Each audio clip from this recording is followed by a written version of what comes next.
First emotion పేరు shame. Shame అంటే ఇక్కడ ఏదో బిడియం సిగ్గు కాదండి.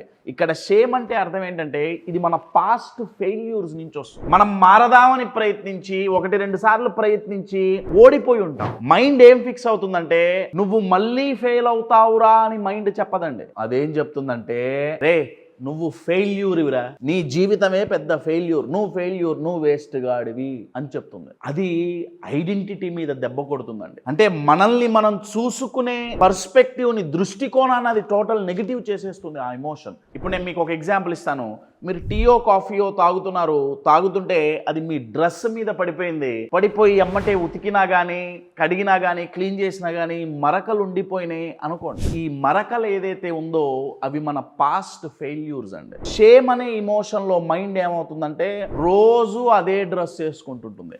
డ్రెస్ వేసుకొని ఆ మరకలన్నీ చూసుకొని నేను అన్నీ ఫెయిల్యూర్ని కదా, ఇప్పుడు నా వల్ల ఏం మారతా, నేను హెల్తీగా ఎక్కడ తయారవుతా, నేను ఒకవేళ ప్రమోషన్ తీసుకుంటే నేను ఎక్కడ పెద్ద రెస్పాన్సిబిలిటీస్ని నేను హ్యాండిల్ చేయగలను.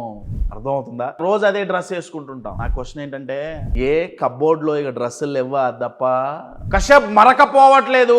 నా క్వశ్చన్ ఏంటంటే ఆ డ్రెస్ తప్ప ఇంకొక డ్రెస్ లేదా? పాస్ట్లో ఫెయిల్యూర్స్ తప్ప మనం సాధించినది లేదా?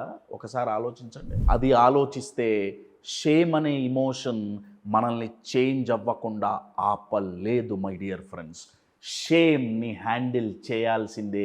చేస్తే చేంజ్ అనే గేమ్ని మనం బెటర్గా ఆడగలం.